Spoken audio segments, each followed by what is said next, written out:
नमस्कार, मैं Shiv Shankar Meena, assistant professor geography, government girls college Sikandra Dausa. BA part second year के geography के स्टूडेंटों के लिए मैंने लास्ट वीडियो में एक मैपिंग और डायग्राम के थ्रू वर्ल्ड पॉपुलेशन को दिखाया था और काफ़ी डिटेल से बताया था उसको। अब उसका नोट्स के द्वारा अपन स्टडी करते हैं, जिसमें कि इसकी जनसंख्या की डेंसिटी या वितरण कहाँ पर कैसा है, सघन, मध्यम या विरल, और उसको प्रभावित करने वाले कारक कौन कौन से हैं। देखिए, लास्ट स्लाइड में भी मैंने बताया था कि जनसंख्या का वितरण एक मैप के द्वारा कि डेंसली पॉपुलेटेड कौन से हैं, मॉडरेट पॉपुलेटेड कौन से हैं और स्पार्सली पॉपुलेटेड रीजन वर्ल्ड में कौन कौन से हैं। तो देखिए, सघन जनसंख्या वाले प्रदेश 3 भागों में बांट दिया था अपन ने, सघन, विरल और मध्यम। सघन जनसंख्या वाले प्रदेशों में मुख्यतः 5 प्रदेश आते हैं, 5 रीजन्स आते हैं। और सघन का मतलब है जिसमें जनसंख्या घनत्व 100 व्यक्ति प्रति वर्ग किलोमीटर से अधिक हो।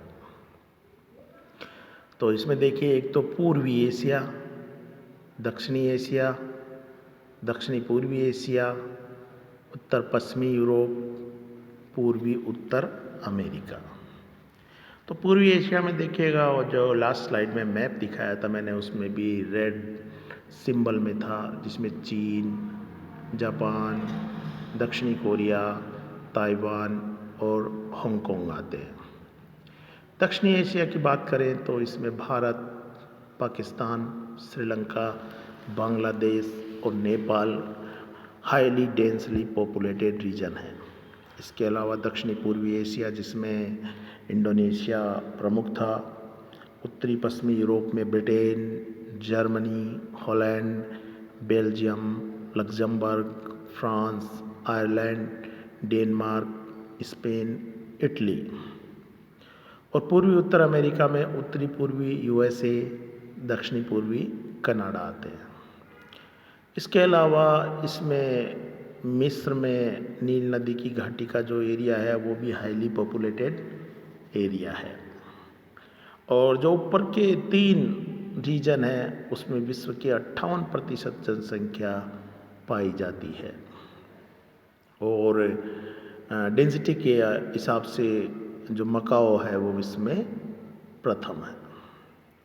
तो इसको याद करने का एक अच्छा तरीका ये भी है कि इन चीज़ों का प्रिंट आउट लेके आप एक तरफ तो रख लीजिए जो वर्ल्ड का डिस्ट्रीब्यूशन, पॉपुलेशन डिस्ट्रीब्यूशन मैप था, और एक तरफ ये नोट्स को रख लीजिए, तो आपको याद रखने में बहुत ईजी रहेगा और मैप से एकदम अच्छी तरीके से समझ में आएगा। दूसरा रीजन है विरल जनसंख्या के प्रदेश या स्पार्सली पॉपुलेटेड रीजन्स। मुख्यतः ये विश्व में 5 प्रदेश हैं जिनका जनसंख्या घनत्व 10 व्यक्ति प्रति वर्ग किलोमीटर से भी कम है। बहुत ही कम डेंसिटी है यहाँ। और वास्तविकता ये है कि विश्व के 55% भूभाग पर मात्र 5% जनसंख्या निवास करती है। ये ऐसा क्यों है?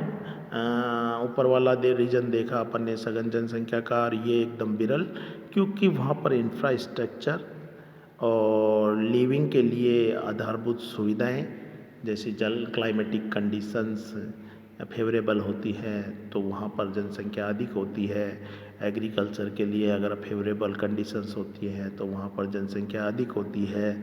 और जैसे कि एकदम आइस वाला region, north pole, Siberian region, north Canada, तो इनमें जनसंख्या कम रहती है क्योंकि वहाँ की क्लाइमेटिक कंडीशन से एकदम टिपिकल रहती है, जो कि अनुकूल रूप से मानव निवास नहीं कर सकता।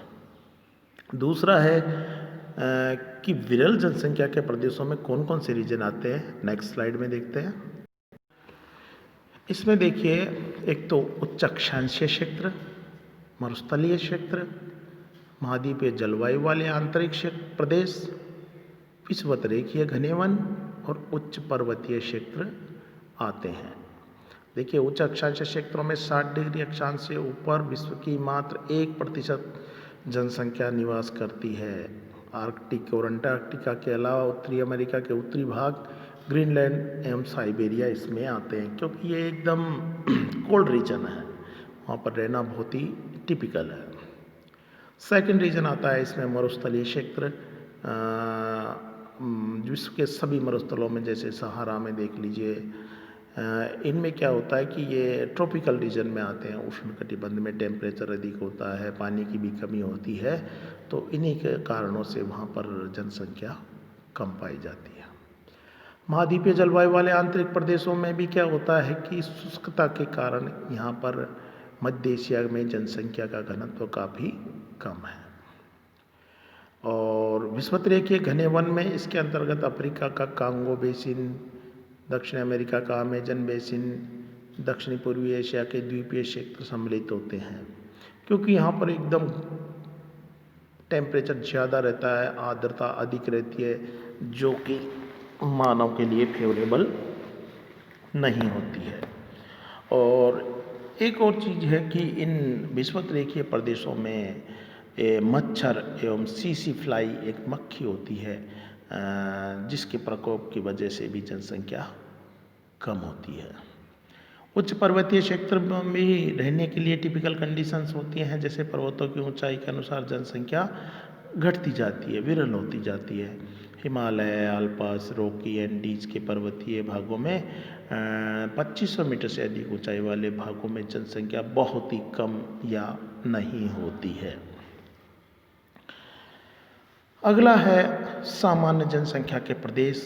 ये प्रदेश जो हाईली डेंसली पॉपुलेटेड एरिया है और एकदम स्पार्सली विरल जनसंख्या वाले हैं, उनके अलावा जो बच गए रीजन उसमें पाए जाते हैं, जो कि मैपिंग नेक्स्ट स्लाइड में मैं मैपिंग से फिर से बता दूंगा आपको, जिसमें मध्य यूएसए, मध्य दक्षिणी अमेरिका के क्षेत्र, थोड़ा बहुत मध्य एशिया का क्षेत्र भी आ जाता है, ईस्टर्न यूरोप आ जाता है।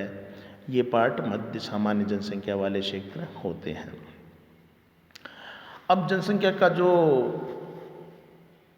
डेंसिटी है वो कई चीज़ों पर, climatic, agriculture, minerals, water availability, इन सब चीज़ों पर डिपेंड करता है। जैसे कि देखिए नीचे, खनिजों के विदोहन के लिए विश्व के कई प्रतिकूल जलवायु वाले क्षेत्रों में बस्तियों का विकास किया गया है। उदाहरण के लिए स्वीडन के गैलीवेरा में लोहा अयस्क पाया जाता है, कनाडा के यूकन घाना में सोना, अलास्का के यूकन पोर्ट में सोना, साइबेरिया में सोना और ऑयल, पेट्रोलियम ऑयल आदि पाया जाता है। जबकि यहाँ पर रहने के लिए फेवरेबल कंडीशंस नहीं है, बट ये मिनरल्स की वजह से यहाँ पर लोग बाग रहते हैं। जैसे कि अभी राजस्थान के पश्चिमी भाग में ही देख लीजिएगा, थार का डेजर्ट है, बट यहाँ पर पेट्रोलियम ऑयल और पेट्रोलियम गैस की, नेचुरल गैस की अवेलेबिलिटी के कारण वहाँ पर डेंसिटी या पॉपुलेशन बढ़ती जा रही है।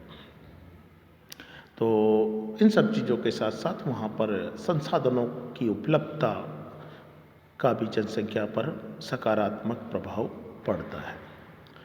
उष्णकटिबंध के प्रतिकूल जलवायु के कारण अनेक बस्तियां समुद्र तल से 2000 मीटर से अधिक ऊंचाई पर बसी हुई हैं, जैसे अदिस अबाबा इथोपिया में, कंपाला युगांडा में, क्योटो इक्वेडोर में, नैरोबी कीनिया में, ऊटी भारत में जो दक्षिण भारत में है, कैंडी श्रीलंका में है।